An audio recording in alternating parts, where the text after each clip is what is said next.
حضرت سعد بن ابی وقاص رضی اللہ تعالیٰ عنہ کا نا اپنی ماں سے بڑا پیار تھا اپنی والدہ سے. تو حضرت سعد بن ابی وقاص کلمہ پڑھ گئے. اماں جی نے بھوک ہڑتال کر دی. اسے پتا تھا کہ میرا پتر مجھ سے پیار بڑا کرتا ہے, میں نے بالآخر منوا لینا. تھوڑی سی آبادی تھی, ایک گھر کے اندر جو مسئلہ چھڑتا تھا نا اس کا سارے شہر کو پتا چل جاتا تھا. اب کونوں میں گلیوں میں اب باتیں بھی ہونے لگی کہ وہ سعد کی ماں ہڑتال پہ بیٹھی ہوئی ہے, بڑا مسئلہ ہے. اب پریشر بڑھنے لگا. حضرت سعد بن ابی وقاص فرماتے ہیں کہ وہ جو میرے قریبی لوگ تھے نا صحابہ, وہ بھی مجھے کہنے لگے یار کوئی رستہ نکال, ہر چوک میں تیری بات ہوتی. کہتے میں گھر جاتا تو گھر والے بہن بھائی بچے باپ سارے کہتے یار تیری ماں مر جائے گی. اب بہت بڑا ایشو ہے. ہم یہ کہہ دیتے ہیں کہ انہوں نے قربانیاں بڑی دی, لیکن آپ ذرا بات کو سمجھے نا کہ اماں بھوک ہڑتال پہ بیٹھ جائے, ایک انسان کہاں کھڑا ہو جائے گا؟ بدنامی الگ ہے, بحث الگ ہے, سیانہ بندہ, مالدار, وزادار, قبیلے والا. حضرت سعد بن ابی وقاص کی ماں نے 3 دن تک روٹی نہیں کھائی, پانی نہیں پیا, بے ہوش ہو گئی. اب جب بے ہوش ہوں تو شور پڑا, سارا محلہ جمع ہو گیا. اب سارے لوگ کھڑے اور بچہ وہ ہے جو ماں کی بڑی ماننے والا ہے. اماں کے اوپر لوگوں نے پانی شانی ڈالا. ہوش آئی تو حضرت سعد بن ابی وقاص قریب آئے, کہنے لگے اماں ایک بات کرنی ہے. اماں بھی بڑی مشکل سے اٹھ کے بیٹھ گئی کہ پتر ماننے لگا میرا. لوگ بھی کھڑے ہو گئے, مسکراہٹ بھی ہونے لگی کہ لو نہ کوئی بات ہونے لگی. ماں کہتی ہے کلمہ چھوڑ دے پھر مانوں گی. حضرت سعد بن ابی وقاص کہنے لگے اماں سن میری بات, 3 دن ہو گئے, مکے کا کوئی کونا کھدرا ایسا نہیں جس میں میری تیری باتیں نہ ہوئی, اور قبیلے کا علاقے کا کوئی شخص نہیں. لوگوں نے بڑی باتیں کی, اور لوگ جب باتیں کرنے پہ آتے ہیں پھر اوپر تک جاتے ہیں. یہ بھی کہا کہ کیا دین یہ سکھاتا ہے کہ ماں بھوکی مر جائے. یہ بھی لوگوں نے کہا میں نے ہر شے سنی, برداشت کی. اماں اب تو میری بات کان کھول کے سن لے. ماں کہنے لگی وہ کیا؟ تو حضرت سعد کہنے لگے پیدا مجھے تو نے کیا ہے, 9 ماہ تیرے پیٹ میں رہا ہوں, روٹی تیرے ہاتھ سے کھائی ہے, تجھ سے زیادہ بہتر مجھے کوئی نہیں جانتا. ماں سن تیری کتنی جانیں؟ اماں کہنے لگی 1. تو حضرت سعد فرمانے لگے تیری 1000 جان بھی ہو نا تو ایک ایک کر کے ساری نکل جائے تو میں محمد عربی کا کلمہ پھر بھی نہیں چھوڑوں گا. ختم ہو گئی بات. یہ کیا بات؟ وہ کچا رنگ للاری والا جڑا چڑھدا تے لیندا رہندا, اے عشق تیرے دا رنگ محمد جدوں چڑھ جائے پھر نہیں لیندا. یہ کیا بات ہے؟ اماں تیری 1000 جان بھی ہو, روٹی کھانی ہے تو کھا, نہیں کھانی تو نہ کھا. یہ لفظ کہتے حضرت سعد بن ابی وقاص رو پڑے, آنسو آ گئے. لفظ کہہ کے باہر نکلے, مجمع چھٹ گیا. جس نے جو مطلب لینا تھا لیا, جس نے جو کہنا تھا اس نے کہا. حضرت سعد چلے گئے.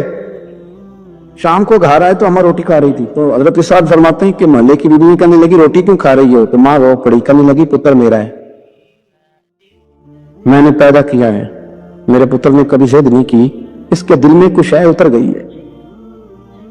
کوئی ہے, کوئی کچا پکا جذبہ ہوتا تو میں تو 2 آنسو بہاتی تھی تو میرا پتر لوٹ آتا تھا, پر کسی رستے کا مسافر بن گیا ہے, اب کہیں پہنچ گیا ہے اور میں اس کا درد سمجھ گئی ہوں.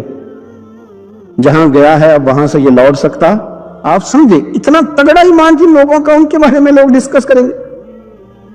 ان کو نا قرآن پاک نے بطور نمونہ بیان کیا ہے. اللہ فرماتے ہیں ایمان اس طرح کا جس طرح میرے نبی کے صحابہ کا. یہ منافقوں کی بات ہو رہی ہے پہلے سے بارے میں. وَإِذَا قِيلَ لَهُمْ آمِنُوا كَمَا آمَنَ النَّاسُ, جب ان سے کہا جائے کہ ایمان اس طرح لاؤ جس طرح میرے نبی کے صحابہ لائے. قَالُوا أَنُؤْمِنُ كَمَا آمَنَ السُّفَهَاءُ, تو وہ کہتے ہیں اس طرح ایمان لائیں جیسے بیوقوف لائیں. یہ تو بیوقوف ہے, ہر شے نبی پاک پہ قربان کر رہے ہیں. تو اللہ فرماتے ہیں الا انہم هم السفہاء, خبردار ہو جاؤ میرے نبی پاک کے غلاموں کو بیوقوف کہنے والوں, تم بیوقوف ہو. اللہ کہتا ہے تم پاگل ہو, بیوقوف ہو. اللہ انہیں پاگل کہتا ہے. اللہ پاگل کہتا ہے انہیں جو نبی پاک کے صحابہ کو پاگل کہتا ہے. اللہ انہیں پاگل کہتا ہے. یہ معیار ایمان ہے. قرآن نے کہا ایمان اس طرح کا جس طرح کا نبی پاک کے. وَإِذَا قِيلَ لَهُمْ آمِنُوا كَمَا آمَنَ النَّاسُ, ایمان اس طرح لاؤ جس طرح میرے نبی پاک کے صحابہ ایمان لائے ہیں اس طرح. حضرت عبداللہ ابن عمر رضی اللہ تعالیٰ عنہ فرمایا کرتے تھے جو دن بھی طلوع ہوتا ہے نا وہ اعلان کرتا ہے.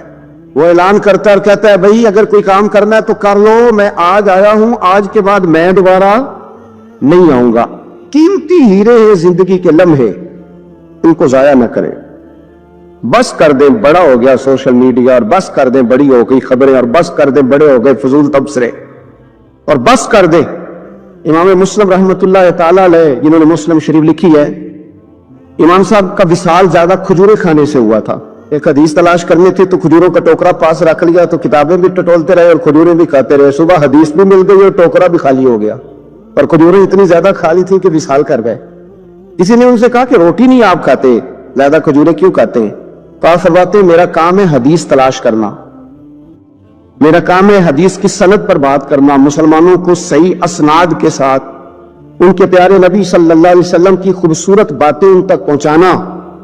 تو فرماتے تھے روٹی کھاؤں نہ تو مطالعے میں فرق آتا ہے, روٹی توڑنے پر بھی توجہ جاتی ہے, پھر سالن لگانے میں توجہ جاتی ہے, تو کھجور جو ہے یہ منہ میں رکھ کے نہ تو پڑھتا بھی ساتھ ساتھ رہتا ہوں. تو روٹی کھانے اور کھجور کھانے میں مجھے فائدہ یہ ہوتا ہے کہ کھجور کھاتے کھاتے میرا دین کا کام جاری رہتا ہے. اپنی اوقات کو ضائع نہیں کریں.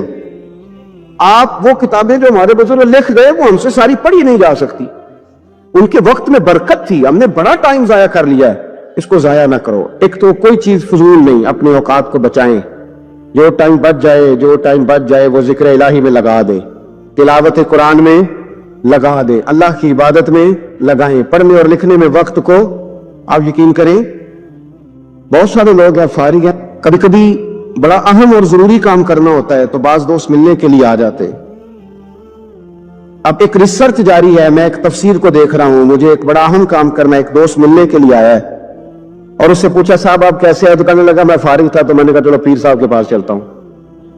تو میں اس سے یہ کہہ رہا ہوں کہ میاں جب میں فارغ ہوں گا تو تب آپ کو آنا چاہیے تھا نا, آپ اس کو وقت گزارنے کا ذریعہ تو نہ سمجھیں, اور پھر اگر آپ آئے ہیں تو آپ کو علمی بات کریں, آپ کو دین کی بات پوچھیں, میں آپ کے ساتھ ڈسکس کروں. آپ اگر آ کے اپنے محلے کے کونسلر کی بات چھیڑیں گے تو نہ وہ ہمارے کہنے سے سیدھا ہوا ہے اور نہ اس نے ہونا ہے. تو ہم نے فضولیات میں, ابحاث میں, بحثوں میں الجھ کا ٹائم ضائع کیا.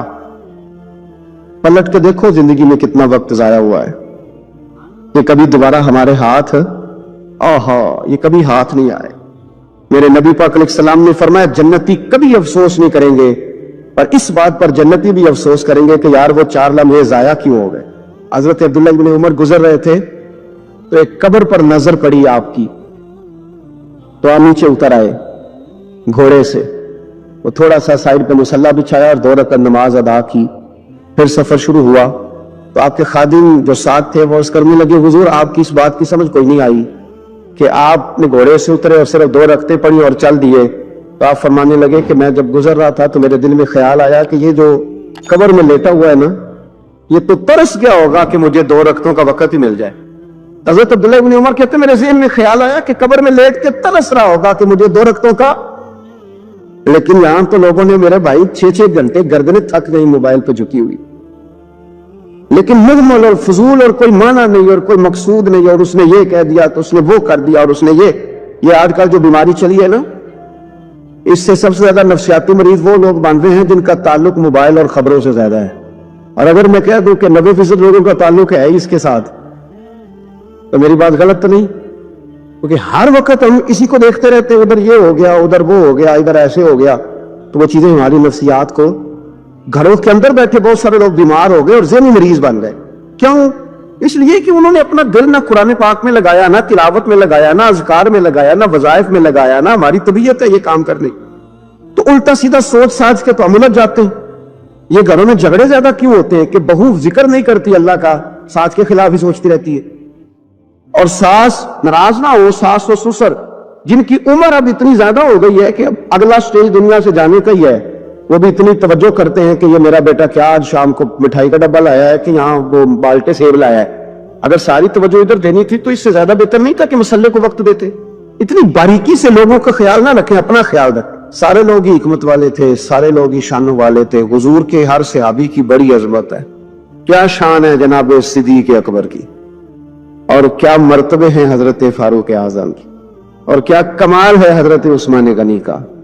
لیکن چونکہ ہر پھول کی اپنی خوشبو ہوتی ہے, جو دانائی, جو علم, جو فقاہت, جو اسلوب اللہ نے مولا علی شیر خدا کو عطا فرمایا تھا, جو شان اللہ نے مولا کائنات کو عطا فرمائی تھی, وہ تو حدیث آپ نے کئی دفعہ سنی ہوگی کہ حضور نے فرمایا میں علم کا شہر ہوں اور علی اس کا دروازہ ہے. میں آج آپ کو ترمذی کی ایک اور حدیث سناتا ہوں. نبی پاک علیہ الصلوۃ والسلام نے فرمایا انا دار الحکمت,